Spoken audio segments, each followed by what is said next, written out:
40,000 ఉంటే 14,000 బిల్లులు మేము కట్టలేదా అధ్యక్ష? ఇంకా పెండింగ్లో ఉన్నాయి, వాస్తవమే. అవి కూడా మెల్లగా కడతాం. ఇప్పుడు కాకుంటే 2 నెలల్లో 3 నెలల్లో కడతాం. 20,000 కోట్ల రూపాయలు మా రైతుల రుణమాఫీ తీర్చడానికి మేము కట్టింది వాస్తవమా కాదా అధ్యక్ష? 25 లక్షల మంది రైతు కుటుంబాలకు వెళ్తే అర్థమవుతుంది మేము ఎంత కడుపు కట్టుకొని పైసా పైసా కూడబెట్టుకొని వాళ్ళను వీళ్ళని అడిగి తిప్పలు పడి మా రైతులు రుణమాఫీ చేయాలి, వాళ్లకు ఆర్థిక భారం లేకుండా చేయాలి అని చెప్పి మేము చాలా కష్టపడి మా ఆర్థిక మంత్రి గారు నిధులు సమకూర్చిండ్రు. దాన్ని పూర్తిగా వాళ్ళకు చేరేటట్టుగా మా వ్యవసాయ శాఖ మంత్రి గారు కూర్చొని దాన్ని ఇంప్లిమెంట్ చేసిండ్రు. వాస్తవం అధ్యక్ష, కొంతమంది రైతులకు రాలే. 25 లక్షల కుటుంబాలు రైతు రుణభారం నుంచి బయటికి పడ్డాయంటే అది గొప్ప విషయం కాదా? అది కూడా ఇన్ని అప్పులుండి ఇన్ని కిస్తీలు కట్టుకుంటా వచ్చిన మొదటి సంవత్సరంలోనే నిజాయితీతోటి శ్వేతపత్రం ప్రకటించి ఇగో మాకున్న పరిస్థితి అని చెప్పి అయినా సరే మళ్ళీ వాళ్లకు 20,000 కోట్ల రూపాయలు ఇస్తున్నామంటే ఎంత పెద్ద హృదయం మాకు ఉండాలి అధ్యక్ష. రైతుల పట్ల మాకు ఎంత ప్రేమ ఉండాలి. మళ్ళీ ఎలక్షన్స్ వస్తుంటే కూడా రైతు భరోసా ఇచ్చినాం కదా అధ్యక్ష. ఒక్కసారి మిస్ అయింది, మన ఆర్థిక పరిస్థితి బాగలేకపోవడం వల్ల దాన్ని పెద్ద రాద్ధాంతం చేసి దాన్ని పెద్దగా కాంగ్రెస్ ప్రభుత్వమే విఫలం చెందింది అన్న చందాన వాళ్ళు ప్రయత్నం చేస్తూ ఉంటే నిజంగా ప్రజల కోసం పనిచేస్తున్న మా ప్రభుత్వం ప్రజలు నమ్ముతున్నారు కాబట్టి మాకు 8 సీట్లు మాకు ఇచ్చిండ్రు అధ్యక్ష. ఇది ఆషామాషి వ్యవహారం కాదు.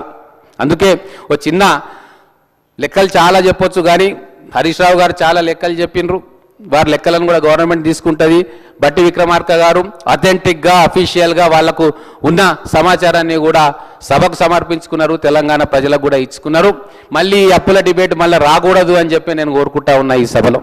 అయితే ఒక్కటి మాత్రం వాస్తవం అధ్యక్ష, 2014లో రుణాల రీఫైనాన్సింగ్, లోన్ ఫైనాన్సింగ్ అది కేవలం 14% ఉండే అధ్యక్ష. అంటే 1,00,000 కోట్ల బడ్జెట్ దాదాపులో 14% లోన్ ఫైనాన్సింగ్ ఉంటే ఈరోజు దాదాపుగా 2,90,000 కోట్ల బడ్జెట్లో 34% దాకా లోన్ రీఫైనాన్స్కు మనం పెట్టాల్సి వస్తుంది. అంటే మరి మన ప్రజలకు చెందాల్సిన డబ్బు అనవసరంగా ఇంకొకరి దగ్గరికి పోతుందనే కదా అర్థం అధ్యక్ష. ఇది బ్యాడ్ మేనేజ్మెంట్ కాదా, బ్యాడ్ ఫిజికల్ మేనేజ్మెంట్ కాదా అని చెప్పి నేను అడుగుతా ఉన్నా. కానీ భవిష్యత్తులో అటువంటి జరగకూడదనే జాగ్రత్తగా ఈరోజు మా ప్రభుత్వం ప్రయత్నం చేస్తూ ఉంది. చాలా సోర్సెస్ ఉన్నాయి, రిసోర్సెస్ రేజ్ చేసుకోవడానికి చాలా అవకాశాలు ఉన్నాయి. భూములు అమ్ముకోవచ్చు, కానీ 1 సంవత్సరం ఇప్పటిదాకా 1 ఎకరా భూమి కూడా అమ్ముకోలే.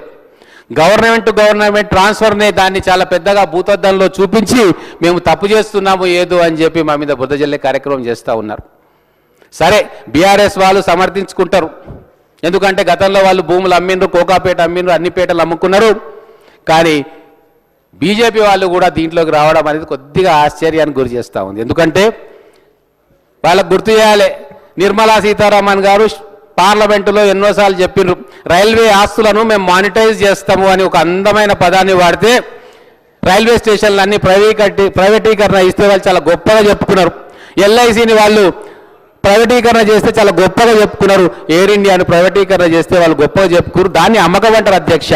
ఒక గవర్నమెంట్ డిపార్ట్మెంట్ నుంచి ఇంకో గవర్నమెంట్ డిపార్ట్మెంట్కి రిసోర్సెస్ రేజ్ చేయడానికి, ఇండస్ట్రియల్ పార్క్స్ చేయడానికి, ఇండస్ట్రీస్ తేవడానికి, వేల లక్షల మంది మన తెలంగాణ బిడ్డలకు ఉపాధి కల్పించడానికి ఒక వినూత్నమైన ఆలోచనతోటి మనం ఒక కార్యక్రమం చేస్తుంటే దాన్ని కూడా బుర్ర జల్లి మకిలం చేసే ప్రయత్నం చేస్తూ ఉన్నారు.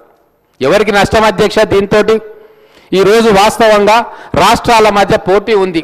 అటు కర్ణాటక, ఇటు మహారాష్ట్ర, ఆంధ్రప్రదేశ్, తమిళనాడు మధ్యలో ఇండస్ట్రీస్ కోసం విపరీతమైన పోటీ ఉంది. ప్రాపర్ ఇన్ఫ్రాస్ట్రక్చర్ని డెవలప్ చేయాలి. మన శ్రీధర్ బాబు గారు ఇండస్ట్రీ మినిస్టర్ అయిన తర్వాత అసెంబ్లీ సెషన్లోనే మనకు కనబడతారు తప్ప ఎప్పుడు చూసినా ఫారిన్ డెలిగేట్స్ తోటో, ఇండస్ట్రీస్ తోటో లేదా విదేశాలలో వాళ్ళతో మాట్లాడటమో ఇదే పని చేస్తూ ఉన్నారు. వాస్తవంగా రేపు వారు లెక్కలు సమర్పించాలని కోరుకుంటా ఉన్నా.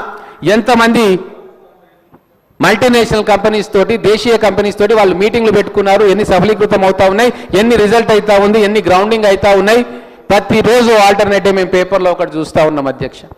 మరి వాళ్ళందరూ వచ్చినప్పుడు వాళ్ళకి ఇన్ఫ్రాస్ట్రక్చర్ పార్కులు క్రియేట్ చేయాలా. మరి దానికోసం మనం ఏపీఐసిని సెల్ఫ్ సఫిషియెంట్ మోడల్లో ఎంచుకోవాలి. వాళ్ళు డెవలప్ చేసిన తర్వాత అది అమ్ముతేనే కదా గవర్నమెంట్కు డబ్బులు వచ్చేది. ఇది భూమి అమ్మడం ఎట్లా అవుతుంది అధ్యక్ష? కొద్దిగా నన్న ఐటీ మినిస్టర్గా గతంలో పనిచేసిన వాళ్ళకు కూడా అర్థమవుతుంది కదా. అంటే విమర్శ చేయాలా అంతే. ప్రభుత్వాన్ని రాంగ్ సైడ్లో చూపియాలా, అంతే తప్ప ఒక మంచి పని చేయబోతా ఉన్నారు, వాళ్ళకు కొద్దిగా సహాయం చేద్దామని చెప్పి కొద్దిగా కామ్గా ఉందామని కూడా లేదు. ఇప్పుడు అప్పులు అయినా అనొద్దట, మన రాష్ట్రం కొద్దిగా ఫైనాన్షియల్ స్ట్రెస్లో ఉందని కూడా అనొద్దంట. అదేమో మొదట చెప్పింది అధ్యక్ష మొదటి శాసనసభలో, ఎందుకు Hyderabad brand image Telangana brand image తగ్గిస్తున్నారు అని చెప్పి వాళ్ళు మాకు నీతులు చెప్పి, అయ్యో పాపం వీళ్ళకి ఎంత కన్సర్న్ ఉందబ్బా హైదరాబాద్ మీద, నెగటివ్ బయటికి పోవద్దు అని చెప్పి వాళ్ళు చెప్తున్నారేమో అనుకున్నా. కానీ ఈరోజు ప్రివిలేజ్ మోషన్లు ఇచ్చి డిబేట్లు పెట్టి మేము అప్పులు ఎక్కువ చేస్తున్నాం రాష్ట్రం దివాళా తీసిందని చెప్పి వాళ్ళే ఇల్లెక్కి అరుస్తూ ఉన్నారు అధ్యక్ష. ఇది సబబా అధ్యక్ష? ఇది 2 నాలుకల ధోరణి కాదా అధ్యక్ష? నేను ఒకటే చెప్తా ఉన్నా, అందుకే ఇవి ఎక్కువ స్టాటిస్టిక్స్ నేను చెప్పదలుచుకోవాలి, ఎందుకంటే ఆల్రెడీ చెప్పిండ్రు. మేము ఒకటే బాధ్యతతోటి అప్పులు తెస్తాం, బాధ్యతతోటి వాడిని తీర్చే ప్రయత్నం చేస్తాం. కొత్త అప్పులు తీసుకోకుంటే ఇన్ని రీపేమెంట్స్ ఎట్లా చేస్తాం అధ్యక్ష?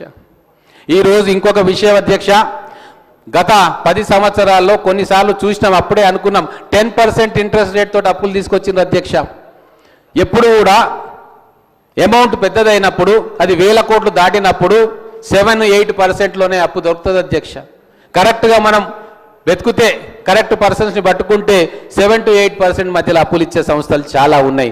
కానీ కొన్ని దానికి అప్పటికప్పుడు కావాలనుకున్నారో ఏమనుకున్నారో కానీ 10% తోటి కూడా వడ్డీతోటి 10% వడ్డీతోటి అప్పులు తీసుకొచ్చిన సందర్భం. అందుకే అక్బరుద్దీన్ గారు కూడా అన్నారు కదా, ముఖ్యమంత్రి గారు కూడా ఎన్నోసార్లు చెప్పిండ్రు, మేము రీఫైనాన్స్ చేసుకుంటాం ఈ అప్పుల్ని, కొన్ని 1000 కోట్లు వడ్డీ రూపంలో ఇన్స్టాల్మెంట్ రూపంలో మాకు మిగులుతాయని చెప్పిర్రు.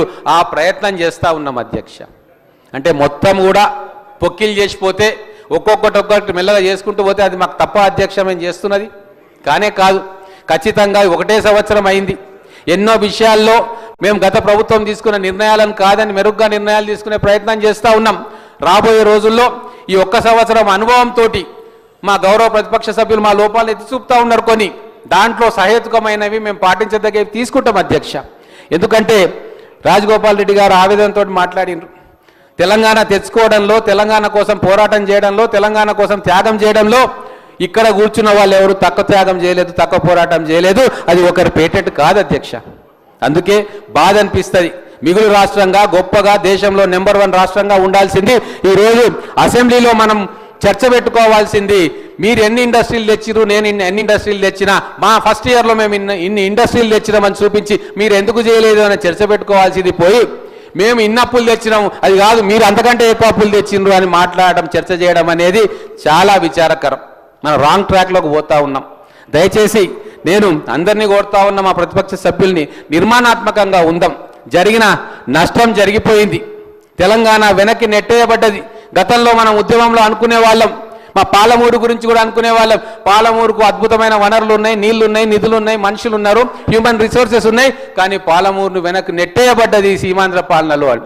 ఇప్పుడు కూడా నేను చెప్తా ఉన్నా, తెలంగాణకు అద్భుతమైన నిధులు, వనరులు, హ్యూమన్ రిసోర్సెస్ ఉన్నాయి, కానీ అడ్మినిస్ట్రేషన్లో, ఆలోచనలో సరైన దారిలో పోక ఈరోజు తెలంగాణ వెనక్కి నెట్టేయబడ్డది.